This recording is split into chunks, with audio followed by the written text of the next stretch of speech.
Hello everyone. Complex चल रहा था अपना एंड कॉम्प्लेक्स पे बहुत सारी चीज़ें हमने तो नहीं की थी। सिर्फ कॉम्प्लेक्स का बेसिक्स है उसके बारे में थोड़ा बहुत पढ़ा था, एक दो एग्जांपल्स किए थे एंड और क्या किया था मुझे ये ठीक है। मैंने कुछ एग्जांपल्स दिए थे, मैं पहले ही कह रहा था और अभी भी वापस कह रहा हूँ कि मैं आर्ग्यूमेंट ऑफ जेड और जो आपके रिलेटेड टू इस टाइप के जो है क्वेश्चंस वो मैं नहीं करवाने वाला, तो वो आपको खुद से करने होंगे। ये आपकी रिस्पॉन्सिबिलिटी रहेगी कि आप खुद से वो सब कुछ करें। ओके। और मैं आपको जो नेट के लिए जो आता है चीज़ें वो सब मैं आपको यहाँ पे करवा दूँगा। तो 11th-12th से आप वो जो चीज़ें हैं 11th की बुक में जो दे रखी है कॉम्प्लेक्स, उसको आप पढ़ें और उसमें जहाँ पे भी डाउट हो आप मुझसे कैसे भी कांटेक्ट करके, पहली बात तो कांटेक्ट कर लीजिए। अगर थोड़ा बहुत ऊपर नीचे हो, मुझे भी रिस्पॉन्स मिलता रहे तो बता देना कि जहाँ पे भी कमी रहे। ठीक है। अब मैं जो स्टार्ट करने चाहता हूँ वो है function in for complex number.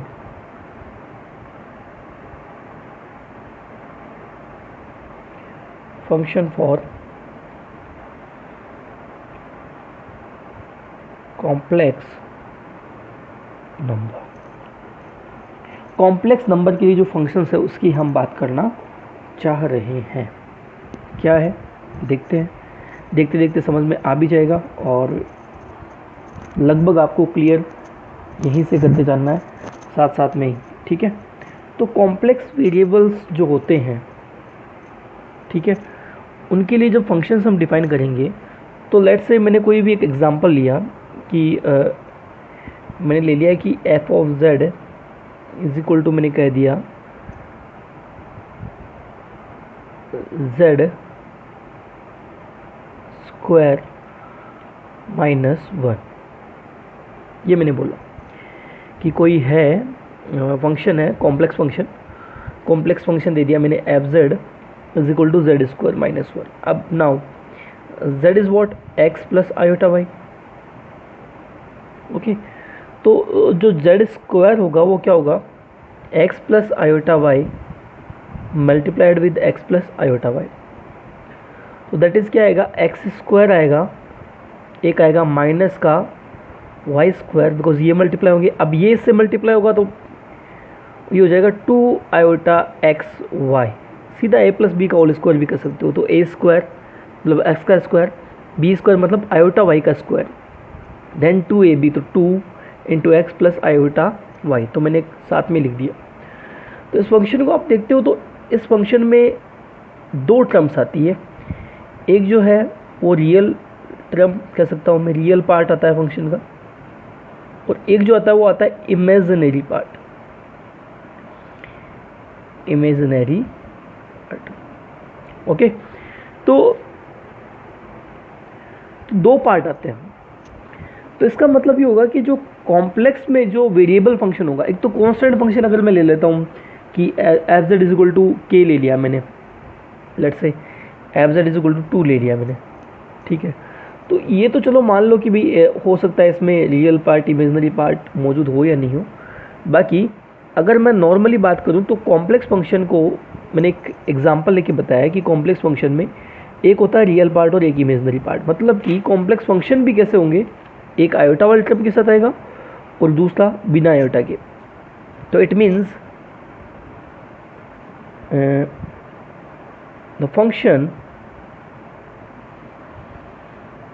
The function of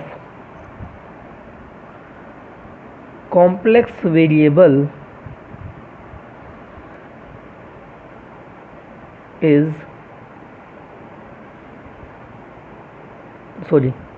complex variable can be written as, कैसे लिख सकते हैं हम उसको, लिखेंगे एफ जेड इक्वल टू, लिखेंगे u of X Y plus iota v of X Y. देखो इसमें देखो ये भी एक्स वाई का फंक्शन है और ये भी एक्स वाई का फंक्शन है। कोई ज़रूरी नहीं है वाई नहीं हो तो वाई का फंक्शन नहीं होगा, कोई ज़रूरी नहीं है कि उसमें एक्स नहीं है तो एक्स का फंक्शन नहीं होगा। वहाँ पे वाई की पावर 0 मल्टीप्लाइड होगा, वहाँ पे एक्स की पावर 0 मल्टीप्लाइड होगा, है ना। तो ये जो एफ जेड है ये एक्स वाई का फलन है, और जो ये जो एफ जेड है ये दो पार्ट्स में डिवाइड हो गया। एक तो real part, this is real part of function, और ये हो गया इमेजिनरी पार्ट। ठीक है, मैं सीधा ई एम जी लिख के समझा रहा हूँ, ये होता है। तो नॉर्मल जो फंक्शंस होते हैं उस फंक्शंस के लिए हम क्या क्या डिफाइन करते हैं वो सब चीज़ों की मैं बात करता हूँ। नॉर्मल जो फंक्शंस होते हैं उस फंक्शन का एग्जिस्टेंस करना, ठीक है, नहीं करना, वो हम डिफाइन कैसे करते हैं कि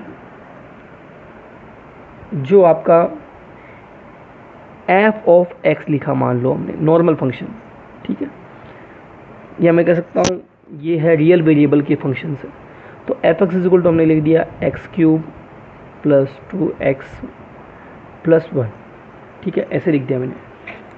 ठीक है, तो इस फंक्शन के लिए हम पहली चीज़ चेक करते हैं कि क्या इसकी कोई लिमिट होगी, क्या डिफरेंशिएशन इसका पॉसिबल है या नहीं, डिफरेंशिएबल है या नहीं। ठीक है, और इसके अलावा हम चेक करते हैं कि क्या ये कंटिन्यूस फंक्शन है या नहीं।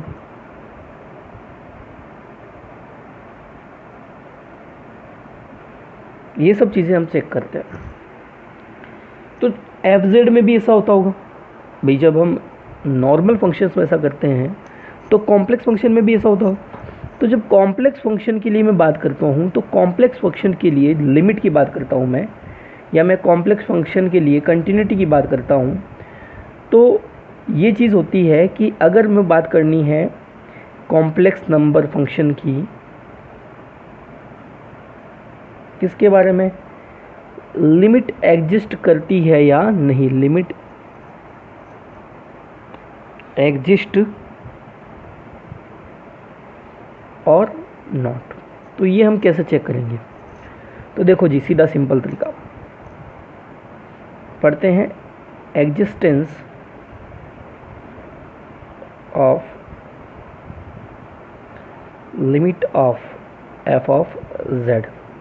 ठीक, देखो कोई भी कॉम्प्लेक्स वेरिएबल फंक्शन दे दिया, तो कॉम्प्लेक्स वेरिएबल फंक्शन में दो चीज़ें होती हैं, एक तो होगा x, तो जो आपका ये होगा ना, इट विल बी x और y पे डिपेंडेड होगा। ठीक है, ये जो होगा ये फंक्शन होगा, तो मैं लिख सकता हूँ F Z is function of x, y। ठीक है, तो कहीं ना कहीं अगर मान लो मैं, अगर ये वेरिएबल फंक्शन है तो कुछ किसी न किसी चीज़ को शो कर रहा होगा, क्योंकि वेरिएबल मतलब z बार बार चेंज हो रहा होगा, और z बार बार चेंज होने का मतलब z है क्या, z is equal to x plus iota y है, तो मतलब x और y चेंज हो रहे होंगे, तो किसी न किसी पाथ को फॉलो कर रहा होगा। मे भी ऐसे हो सकता है, या कोई दूसरा पाथ हो सकता है, जैसे कि ये फंक्शन हो सकता है। ठीक है, या हो सकता है कोई ऐसा फंक्शन हो जिसमें पहले तो वैल्यू आए, फिर उसके बाद में कोई वैल्यू नहीं हो, फिर एकदम से वैल्यू आना स्टार्ट हो जाए, तो ये डिसकंटिन्यू फंक्शन हो गया, तो ऐसे भी होता है। ठीक है, यहाँ पे उसकी वैल्यू 0 होगी, तो x और y चेंज होगी, z चेंज होगा, मतलब z वेरिएबल है, मतलब x और y क्या होगी, वेरिएबल होगी। तो इसके हमें अगर पता करना हो कि लिमिट एग्जिस्ट करती है या नहीं, तो क्या तरीका हो सकता है कि हम लिमिट का एग्जिस्टेंस देखें। तो क्या होता है कि ये कौन से कर्व को फॉलो कर रहा है। ठीक है, इसमें जब हम पढ़ते थे ना, जब नॉर्मल फंक्शंस में, तो हम ये देखते थे कि ये कौन से कर्व को फॉलो कर रहा है, लेकिन इस कंडीशन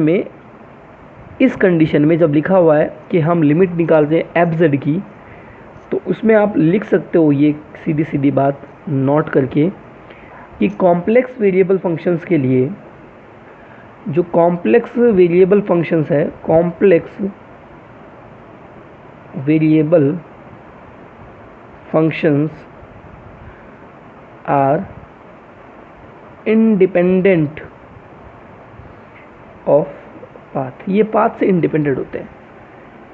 ये क्या होते हैं, पाथ से इंडिपेंडेंट होते हैं। पाथ से इंडिपेंडेंट का मतलब क्या होता है कि भाई ये y और x की डिपेंडेंस को बताता है। जो पाथ होता है वो y और x की डिपेंडेंस को बताता है कि y is equal to x square है, या y बराबर x है, या y बराबर एम एक्स प्लस सी है। ठीक है, तो इसको दिखाता है। तो जब ये पाथ पर डिपेंड नहीं करता है तो y को x में या x को y में कन्वर्ट करके लिख सकते हैं। मैं एक एग्जांपल के थ्रू आपको इसको क्लियर करूंगा कि कैसे ये पाथ इंडिपेंडेंट फंक्शन है। ठीक है, तो देखो एक क्वेश्चन लेते हैं और उस क्वेश्चन के थ्रू चेक करते हैं कि जो कॉम्प्लेक्स नंबर होंगे उनके लिए जो लिमिट होगी वो एग्जिस्ट कैसे करेगी। ठीक है, तो क्वेश्चन ये है,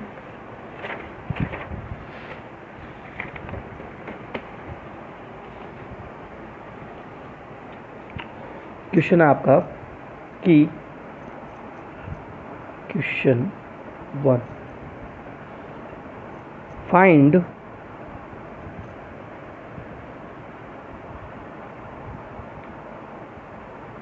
whether the limit z upon mod z, कब तक z टेंस टू 0 पर लिमिट निकाल रहे हैं, एग्जिस्ट्स और नॉट। तो भाई अपने को ये दे दिया limit of z upon mod of z, तो इस अपने को निकालना है limit of z tends to 0 z upon mod of z। तो अपन रख के देखते हैं कि भाई ये जो लिमिट है ये किसी पाथ पर डिपेंड कर रही है या नहीं। अगर वो पाथ पे डिपेंड कर रही है, जो कि गलत है, क्योंकि लिमिट जो है एग्जिस्टेंस तभी करेगी जब वो पाथ से इंडिपेंडेंट होगी। तो इसको मैं लिख सकता हूँ, देखो z जो है अपना क्या है, x प्लस आयोटा वाई है, और मॉड ऑफ z क्या है, root of x square plus y square. ठीक है, तो इसमें हम रख के देखते हैं कि एक पाथ रख दिया, y बराबर एम एक्स एक पाथ है, y बराबर एम एक्स क्या है, एक पाथ है। तो लेट अस चेक कि y बराबर एम एक्स रख देते हैं। एक तो अपना सिंपल तरीका होता है कि भाई हम चेक करते हैं कि कॉमन लेके सब कुछ, वो सिंपल तरीका है जो हम नॉर्मल वेरिएबल के लगाते हैं। इसके लिए हम ये लगा सकते हैं कि अपने को दिख रहा है ऐसा कुछ, तो हम क्या कर सकते हैं कि कोई भी एक पाथ रख सकते हैं, y बराबर एम एक्स रख दो। ठीक है, y square is equal to 4ax रख दो। तो अगर वो 4ax में टर्म आ रही है या फिर mx में टर्म आ रही है, तो इट मीन्स कि क्या है, वो लिमिट एग्जिस्ट नहीं करती। अगर ये हम चेक करेंगे भी कि m रहता है या नहीं रहता, अगर m नहीं रहता इसका मतलब क्या है कि लिमिट एग्जिस्ट करती है। m रहेगा तो मतलब पाथ पे डिपेंड कर रहा है, तो पाथ पे डिपेंड कर रहा है तो मतलब आपकी लिमिट एग्जिस्ट नहीं करेगी। तो y बराबर एम एक्स एक पाथ है, तो वो हमने पाथ इसमें रखा, तो लिमिट z टेंस टू 0 है। तो z टेंस टू 0 को मैं ये लिख सकता हूँ, z टेंस टू 0 मीन्स क्या होगा, x tends to 0 comma y tends to 0। तो मैं अब नहीं जो इसको लिखूंगा मैं, तो limit z tends to 0 z upon mod of z is equal to मैं लिख सकता हूँ limit x tends to 0 comma y tends to 0, दोनों चीज़ें लिख दी मैंने। और अब का फलन, तो x प्लस आयोटा y है, तो x को as it is, plus y की जगह मैंने लिखा आयोटा, y की जगह मैंने लिख दिया एम एक्स, अपॉन में क्या आएगा एक्स स्क्वायर प्लस y की जगह वही एम एक्स, तो एम स्क्वायर एक्स स्क्वायर। आप ढंग से देखोगे तो ये जो है इसमें आप limit x tends to 0 y tends to 0 है, यहाँ पे x कॉमन ले लिया तो बचा 1 प्लस आयोटा m। इधर से भी एक्स स्क्वायर कॉमन आ रहा है, एक्स स्क्वायर जब रूट से बाहर आएगा तो क्या बन जाएगा x, अंदर का क्या बचा 1 प्लस एम स्क्वायर, तो x से x कैंसिल हो गया। तो यहाँ पे 1 plus iota m upon root of 1 plus M square बचा। That means it is depending upon slope. तो अगर आप स्लोप को चेंज करते हो, भाई एक रेखा है उसका स्लोप ये है m1, फिर आपने स्लोप और चेंज कर दिया m2, फिर m3, तो अलग अलग पाथ हो गई ना। तो मतलब अलग अलग पाथ होगा तो लिमिट अलग अलग हो जाएगी, तो मतलब ये क्या हो गई, पाथ डिपेंडेंट। तो जो रिजल्ट आ रहा है वो क्या था, पाथ डिपेंडेंट रिजल्ट आ रहा है। तो दैट मीन्स कि क्या होगा कि आपकी लिमिट एग्जिस्ट करेगी, नहीं करेगी। So limit will not exist. ठीक है, ये था कि भी किसी भी फंक्शंस के लिए लिमिट एग्जिस्ट करती है या नहीं करती।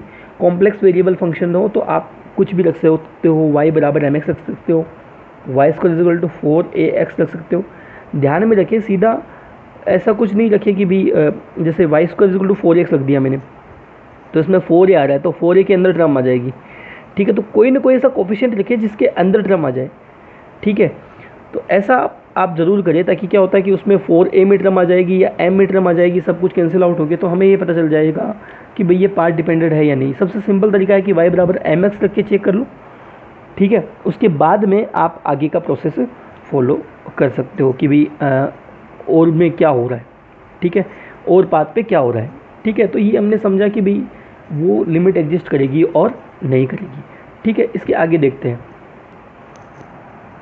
इसके अलावा एक चीज़ और होती है कि जैसे अगर कहीं पे भी, ये तो सिंपल ले लिया कि कोई लिमिट z टेंस टू 0 या z टेंस टू a, जब कभी कह दिया जाए z टेंस टू इनफाइनाइट, है ना, तो यहाँ पे एक बहुत बड़ी चीज़ होती है कि z टेंस टू इनफाइनाइट को कैसे सोल्व किया जाए। z टेंस टू इनफाइनाइट का जब भी क्वेश्चन आए तो आपको ये करना है कि आपको देखना है कि फंक्शन क्या है। लेट से आपका कोई फंक्शन है, वो ऐसे दे दिया z square plus iota z upon z plus iota और z प्लस 2 आयोटा। ये मैंने एक एग्जांपल लिया है, ठीक है, सिंपल एक एग्जांपल ले लिया कि भाई अगर ऐसा है तो क्या होगा। तो देखो ऐसा जब भी होता है और दे दिया कि limit z tends to infinite और फाइंड आउट करो, तो ये हमने जो बाकी में करते हैं वो इसमें करेंगे। क्या करेंगे कि भाई आपको जो भी टर्म्स दिख रही है उन टर्म्स में जो सबसे हायर ऑर्डर का टर्म है ऊपर में और नीचे में, उसको कॉमन ले लो। तो यहाँ पे हायर ऑर्डर का टर्म कौन है, जेड स्क्वायर, तो जेड स्क्वायर को कॉमन ले लिया, तो यहाँ पे बचा 1 प्लस यहाँ पे बचा iota upon Z square common ले लिया तो जेड। इधर जेड कॉमन ले लेंगे, इसमें से भी जेड कॉमन ले लेंगे, तो क्या हो जाएगा जेड स्क्वायर, ये बचा 1 प्लस आयोटा बाई जेड और 1 प्लस 2 आयोटा बाई जेड बचा, ठीक है।